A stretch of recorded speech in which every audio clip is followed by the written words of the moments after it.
민주당이 집권하면 집값 올라간다는 게 사실은 말이 안 되잖아요. 정권 잡고 보니까 집값이 천정부지 올라가네. 막 유동성 풀리고 막. 정부가 뭘 할 수 있겠습니까? 할 수 있는 거는 규제와 이기 신도시 못 잡았고요. 문재인 정부도 마찬가지잖아요.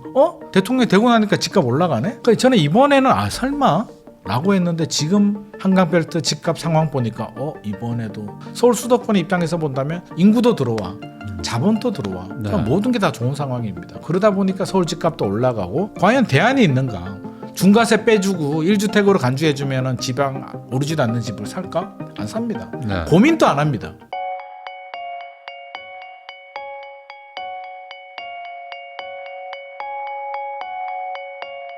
김인만 소장님하고 이야기 나누고 있는데요. 그러면은 지금 서울 집값이 지금 되게 많이 오르고 있고, 특히 이제 체감을 못하는 분들도 있지만 집 사러 돌아다니는 분들은 지금 지금 계좌도 안 나오고 물건을 살 수도 없다. 제가 아는 분도 4번 계좌를 못 받고 5번째 사신 분이 있어가지고 의지의 한국인입니다. 그래서 겨우 사셨는데 그것도 살 때도 계속 가격이 올라가는 거예요. 근데도 계좌가 안 나오고 해서 안 나올 때마다 호가가 올라갑니다. 계속 올라가는 거예요. 네. 근데도 결국에 이제 환장합니다. 샀단 말이죠. 사서 이제 뭐 후련해요 하는데 너무 또 비싸게 준 것 같아서 막 걱정도 하고 있는 거란 말이죠.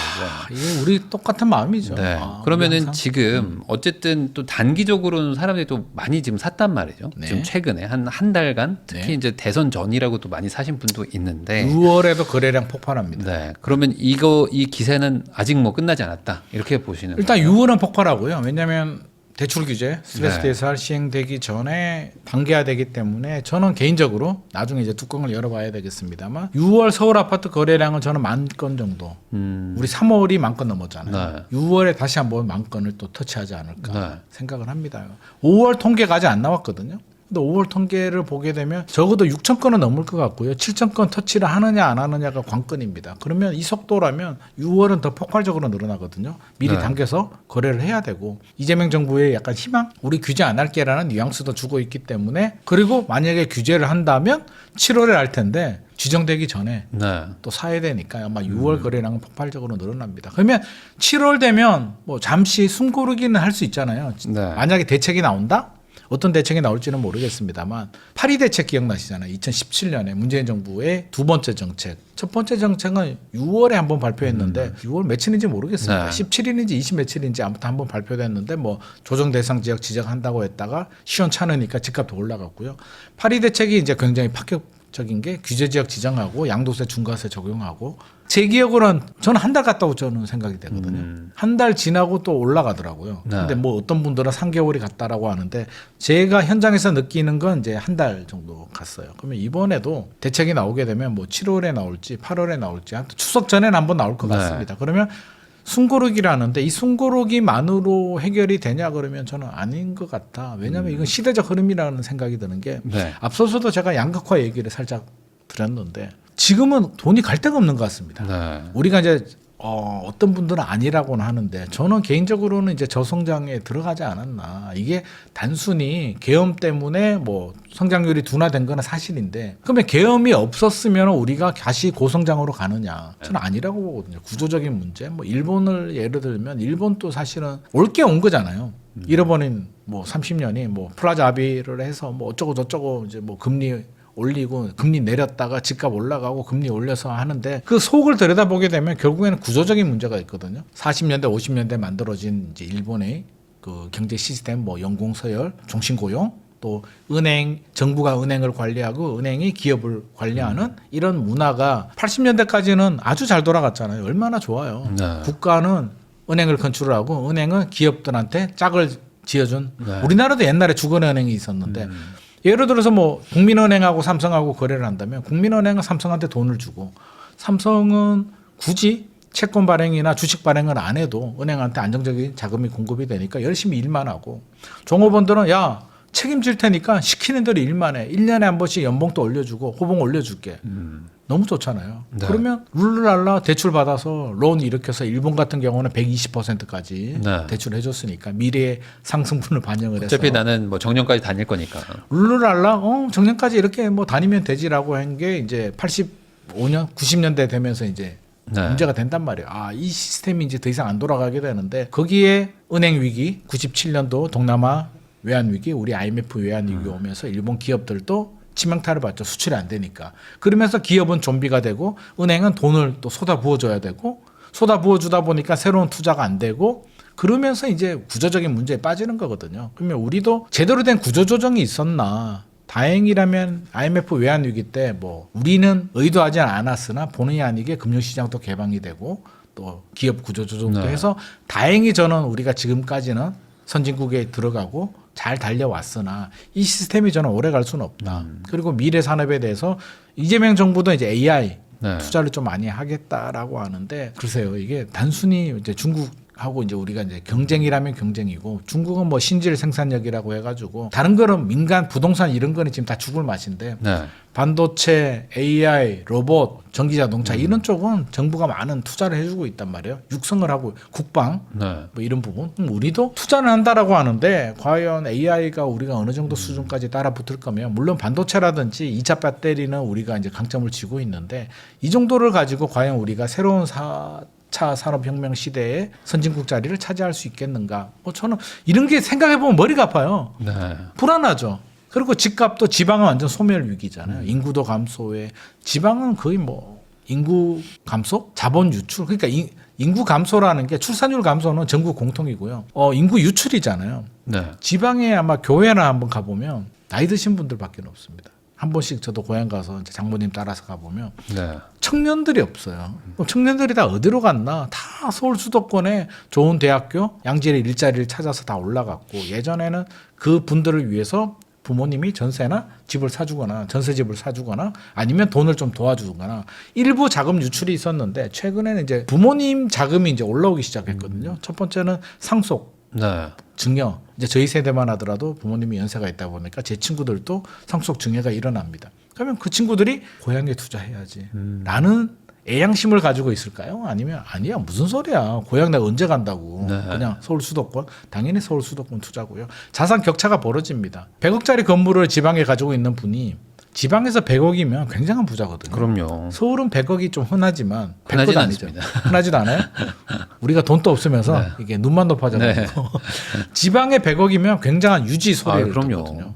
그러면 5년 10년? 한 5년 전만 하더라도 강남 아파트 한 4채 5채 정도 살 수 있는 네. 돈이었는데 제가 최근에 만난 분은 이제 100억 정도 110억에도 안 팔았다고 합니다. 예전에 잘 나갈 때 상업지역에 최근에 70억에 팔았다고 합니다. 70억에 팔고 왜 팔았냐라고 하니까 격차가 벌어지는 거예요. 가만히 내버려 두게 되면 10년 지나면 이건 50억 될 것 같은데 네. 서울 집값은 10년 동안 3배가 올랐거든요. 예전 같으면 5채를 살 수 있었는데 이제는 한 채밖에 못 사는 거예요. 시간이 지나면 이제 서울 강남은 못 사고 마포집 한 채라도 살 수 있을까에 대한 불안한 마음이 들기 때문에 팔고 올라옵니다. 상속 증여에다가 부모님의 의지에 따라서 팔고 갈아타고 있기 때문에 이게 총체적 난국이고 서울 수도권 입장에서 본다면 인구도 들어와. 자본도 들어와. 그러니까 네. 모든 게 다 좋은 상황입니다. 그러다 보니까 서울 집값도 올라가고 장기 침체 불안하잖아요. 우리 마음속에는 이거 우리가 일본하고 좀 비슷한가? 일본 따라가지 않나라는 네. 약간 불안한 마음을 누구라도 가지고 있잖아요. 왜냐하면 우리 산업 구조 자체가 일본에서 6.25 전쟁 끝나고 하면서 사실 컨트롤 C, 컨트롤 V에서 그냥 가져온 거잖아요. 네. 우리가 갑자기 전자, 식품 모든 산업들이 갑자기 잘 될 수는 없죠. 다 일본에서 가져. 조선, 철강 무슨 기술로? 다 일본 기술로 네. 가지고 와서 발전을 시켰기 때문에 모델이 일본 모델이거든요. 그렇다면 경제 구조상 보게 되면 우리도 장기 침체 들어갈 수 있겠다. 그러면 뭘 해야 되지? 똘똘한 뭔가 투자를 해야 되는데 갈 데가 없다. 몇 년 전만 하더라도 대표님 잘 아시잖아요. 꼬마 빌딩 붐이었고 네. 뭐 상가도 샀고 지식산업센터도 투자 좀 했고 일부는 뭐 생활력 숙박시설도 좀 돈 부자들도 몇 개 사신 분들이 있는데 지금 다 결과가 그렇게 좋지 않잖아요. 대출이자 부담도 늘어나고 수익률도 안 나오다 보니까 꼬마 빌딩 시장도 요즘 힘들거든요. 이게 공실도 늘어나고 네. 수익률이 안 나오다 보니까 가치라도 막 올라가고 거래가 잘 되면 괜찮은데 이제 두 가지잖아요. 월세 받아가지고 대출 이자는 75%만 감당해도 좋겠는데 이거는 뭐 택도 없는 수준이기도 하고 심지어는 이제 가격까지도 일부 떨어지는 지역들이 있다 보니까 이제 집 투자하시는 소위 말한 부자라고 하시는 분들이 선택지가 그냥 아파트 한 채, 그냥 한 채, 똘똘한 한 채만 사자. 어차피 10년 동안 거주하고 하면 장기보유 특별공제 80% 받고 네. 1주택이면 뭐 비과세 12억까지 받고 장기보유 특별공제 80% 받으면 세금 많이 안 내고 네. 그럼 어딥니까? 압구정, 반포, 강남, 서초구, 강남구, 일부는 송파구, 용산 올라갈 수밖에 없으니까 쏠림 현상이 생기는 건데 과연 대안이 있는가? 지금 지방 보면 뭐 1주택 간주해 주겠다고 하잖아요. 네. 뭐 한 채 더 가지기? 니 같으면 한 채 더 가지겠냐고. 저는 그렇게 묻고 싶습니다. 그 정책을 낸 사람이 있으면 너는 한 채 더 사겠냐고. 중과세 빼주고 1주택으로 간주해 주면은 지방 오르지도 않는 집을 살까? 안 삽니다. 네. 고민도 안 합니다. 그러면 뭐 양도세 중과세가 아니고 양도세 5년간 면제, 취득세 면제, DSR 면제 정도 해주면 고민은 하겠죠. 네. 사지는 않아도. 살까 말까? 이거 뭐지? 계산기라도 두들겨 보는데 지금 같은 경우라면 고민 자체도 안 합니다. 그러면 오직 돈이 핵심 지역 아파트로 몰리고 있는 저는 이 불안 심리가 똘똘한 한 채를 들어오고 강남에 못 들어오는 분들은 이제 한강 벨트라도 들어와야 되기 네. 때문에 너도 나도 들어오는 상황인데 단순히 규제 하나 한다? 대출 규제한다? 세금 규제 하나 한다라고 해서 이 불안 심리가 잠재울 수 있을까? 그럼 뭐 해야 되죠? 미래가 불안한데? 아무거는 대안이 대한민국에서 그럼 코인 할까요? 코인도 젊은 친구들 잘하는 분들은 좀 하겠으나 일반적으로 부동산으로 자산을 좀 일군 분들 한 20, 30억 이상 되시는 분들이 지금 부동산 투자하지 말라고 하니 코인이나 주식을 해야겠다. 저는 쉽지 않습니다. 여유자금을 할 수는 있어도 그렇게 할 가능성은 없기 때문에 만약에 아파트 시장이 막힌다. 양도세 중과세가 부활되고 종부세를 엄청나게 올려서 도저히 투자할 수 없는 환경이 만들어진다면 다시 꼬마 빌딩으로 가거나 뭐 다른 강남 쪽에 다른 문을 돌리겠죠. 저는 꼬마 빌딩이라고 보고 있는데 네. 꼬마 빌딩은 올라도 표시가 안 나고 정부 입장에서는 꼬마 빌딩 가격이 오른다고 해서 욕먹을 일은 하나도 없거든요. 네. 그래서 오히려 그럴 가능성은 있겠으나 뭐 형태는 다르더라도 저는 강남 쪽에 돈이 몰려드는 현상은 막을 수가 없다고 생각합니다. 그러면 지금 세금 올리고 뭐 토호제를 뭐 늘려도 강남 계속 상승세는 할 수밖에 없다. 뭐 할 거예요? 압구정 아파트 하나 있는데 네. 팔겠어요? 세금 내더라도 못 버티면 어쩔 수가 없는데 압구정 아파트 하나 사는 사람들은 저는 어느 정도 능력이 되지 않을까 싶고 그 정부도 고민이잖아요. 지금까지 이제 1주택자는 실거주자, 다주택자는 투기라는 프레임으로 1주택을 가져라라고 이제 지금까지 유지를 해왔는데 그 프레임을 갑자기 바꿔서 저는 이제 바꿔야 1주택자 혜택을 주고 다주택자는 투기라는 프레임은 저는 없어져야 된다고 생각을 합니다. 그래서 저는 개인적으로 다주택자 규제 자체가 폐지돼야 된다. 그냥 주택 가액으로 네. 공시가격으로 세 채 가지고 있으면 세 개 공시가격 더해서 세금을 같은 세율이라도 많이 내니까 그렇게 네. 내면 되는 거지. 왜 1주택이라고 해서 혜택을 많이 줘야 되느냐에 대한 불만을 가지고 있는데 그걸 하려고 하면 또 문제가 야 또 부자 감세. 야 집 많이 가진 사람 세금을 깎아준다고? 뭐 하는 거야 너 정권 교체해줬더니 왜 엉뚱한 짓을 해 라는 비판의 목소리들이 저는 상당히 많을 것 같습니다. 그러면 다주택자 규제도 쉽지 않고 그러면 할 수 있는 게 이제 앞서서 우리 시작하기 전에도 대표님이 또 살짝 네. 이야기를 했습니다. 우리가 장관이면 어떻게 하지? 라고 이제 이야기를 했는데 할 수 있는 게 이제 세제 규제인데 이제 겁을 좀 줘야 되니까 네. 내년 2026년이죠. 5월 9일까지 양도세, 중과세 한시적으로 우리가 봐주고 있는데 안 봐줄 테니까 그 사이에 빨리 팔어. 82.5% 다시 내라. 다시 너 낼 수도 있으니까 지금 안 팔면 너 82.5% 낸다? 그리고 이왕이면은 야 보유세도 공시가격 현실화 해가지고 내년부터 올릴 거니까 빨리 팔어라고 해서 겁을 줄 수도 있는데 일부 파는 분들이 저는 계실 것 같기는 합니다. 좀 무서워하거든요. 부자들이 제일 두려워하는 게 이제 두 가지잖아요. 하나는 보유세. 네. 한번 많이 내봤기 때문에 이거 정말 짜증난다. 두 번째는 이제 열심히 해서 투자 수익이 생겼는데 양도세 내고 나면 끝이다 라고 네. 하는데 그러면 두려워서 파는 분들이 첫 번째 있고 두 번째는 그래도 안 파는 분들. 나 82.5%낼 바에는 한 5년 버텨볼게. 몰라 그냥 5년 후에 어떻게 되겠지. 보유세를 감당 못하면 모르겠으나 한번 버텨. 문재인 정부 때는 버텼죠. 네. 문재인 정부 때도 여러 번 시도를 했잖아요.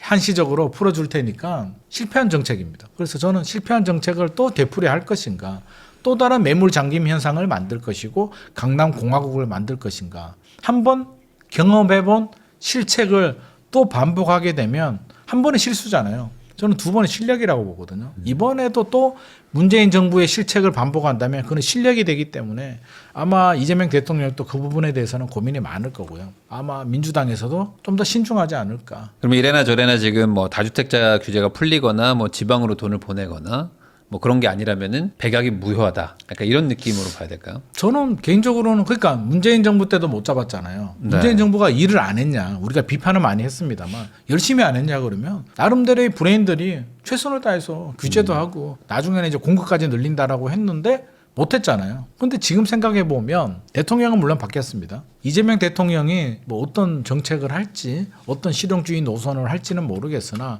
저는 캠프에 참여하신 분들 네. 지금 내각 인선도 나왔습니다만 민주당에 계시는 분들 캠프 참여하신 분들 성향을 보게 되면 문재인 정부 때와 과연 뭐가 그렇게 크게 달라졌을까? 총리라도 저는 뭔가 통합형 총리라든지 실용주의 노선의 총리가 등장을 했다면 그런가?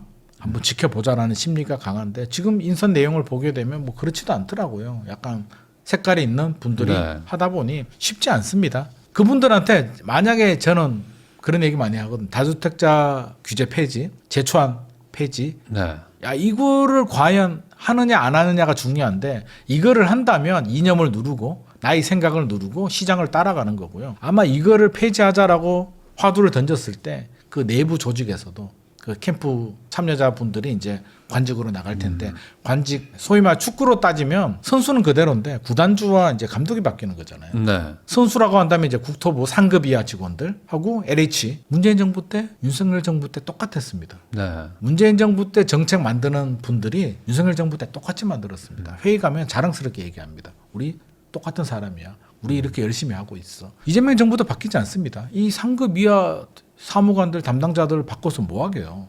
우리 축구 대표팀 보면 구단주나 바뀔까? 감독이 바뀌어도 크게 달라질까? 히딩크 같은 감독이 와야 되는데 이다나 같은 엄청난 사람이 와야 되는데 지금 인선 내용을 보면 굳이 그럴 가능성도 별로 없기 때문에 저는 역시나 크게 달라지진 않는다. 다시 한번 되풀이될 수밖에 없을 것 같다. 저는 개인적으로 그렇게 생각합니다. 거기다 리바이벌.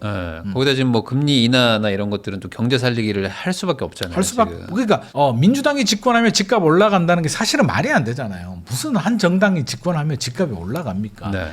상황이 공교롭게도 맞아떨어지게 되는데 노무현 정부 때도 맞아떨어졌고 김대중 정부 때 IMF 외환위기 발생하고 규제 풀어주고 집값 올라갈 때 그 정권 잡고 보니까 집값이 천정부지 올라가네. 막 유동성 풀리고 막. 정부가 뭘 할 수 있겠습니까? 할 수 있는 거는 규제와 이기 신도시 했는데 못 잡았고요. 문재인 정부도 마찬가지잖아요. 대통령이 되고 나니까 집값 올라가네? 그러니까 저는 이번에는 설마? 라고 했는데 지금 한강벨트 집값 상황 보니까 이번에도 하필이면 또 이러냐? 네. 라는 생각을 지을 수 없습니다. 그러니까 결국에 이제 공급이나 이런 것들을 미리 해결을 해놓은 상황도 아니고 그리고 이제 뭐 유동성도 공급은- 계속 이렇게 공급은 꾸준히 돼야 되는데 네. 뼈아픈 실책들을 많이 했잖아요. 집값 떨어지니까 박근혜 정부 때 우리는 신도시 개발 안 하겠다고 공공주택 개발 안 하겠다라고 선언을 해버렸고 박원순 전 서울시장 시절에 젠트리피케이션 원주민들 쫓겨난다고 재건축 재개발 거의 안 해줬잖아요.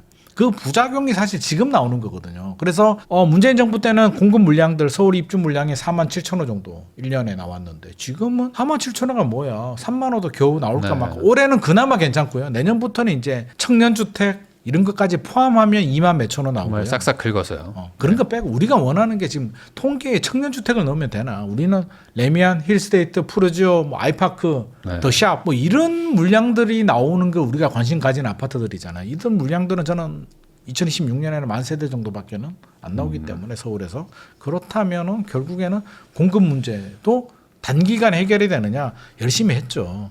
문재인 정부 열심히 했고 그래서 4기 신도시, 3기 신도시 하겠다고 해서 추진하고 있고 윤석열 정부도 열심히 했죠. 왜? 선수들은 열심히 하니까. 네. 국토부하고 LH가 열심히 안 했을까요? 월급 받고 하는 일이 그건데 열심히 하고. 지금 또 열심히 할 겁니다만 3기 신도시가 갑자기 뚝딱뚝딱 빨리빨리 진행이 될까? 시대 흐름 자체가 옛날 노태우 정부 시절 1기 신도시 시절에는 빈땅도 많았고 나라에서 수용하면 그냥 다 그렇죠. 뺏겼잖아요. 야 네. 가져와. 그냥 가져가세요. 국가와 민족을 위해서 개발을 하겠다는데 기꺼이 나의 사유재산 당연히 줘야 된다라고 생각했는데 요즘 머리끈 둘러매고 집회부터 하잖아요. 그래서 토지 보상도 쉽지 않고요. 문화재도 이제 많이 나옵니다. 지금 문화재 나오는 지역들만 남아있기 때문에 4기 신도시 개발한다고 하는데 3기 첫 단지가 가장 빠른 데가 2028년 입주하잖아요. 첫 네. 단지가. 그러면 통상적으로 이제 신도시가 마지막까지 마무리가 되려면 저는 2035년 보고 있거든요. 보통 한 10년 걸리잖아요. 그래도. 빨라야 10년이고 2018년에 시작해가지고요. 첫 단지가 10년이고요. 마지막까지 완공되면 5년. 그러니까 첫 단지 입주하고 한 5년 걸리더라고요. 그러면 2000 몇 년이에요? 2033년, 네. 2035년 그 정도 되는데 4기 신도시 지금 발굴해가지고 15년 후에 집이 우리가 궁금하지 않잖아요. 야, 집 사지 말고 기다려봐. 2040년에 새 아파트 공급해줄게. 2040년이면 지금 30대들이 저 50대는데요? 라고 하잖아요. 그러면 4기 신도시를 그렇게 할 수는 있을 것 같습니다. 공약 이행률을 생각한다면 이미 발표한 신도시들 있잖아요. 네. 지금 3기 신도시가 하남, 교산, 남양주, 왕수, 고양, 창릉, 부천, 대장, 인천, 계양 5개 정도이고 뭐 과천은 7,000세대밖에 안 되는데 광명, 시흥 같은 경우에 7만 호 정도. 그러니까 추가로 이제 발굴한 지역들도 있고 화성, 진안이라든지 인천, 구월이라든지 이런 지역이 있는데 지금 말씀드린 그 5개 3기 신도시 외에 발표한 공공택지들 있잖아요.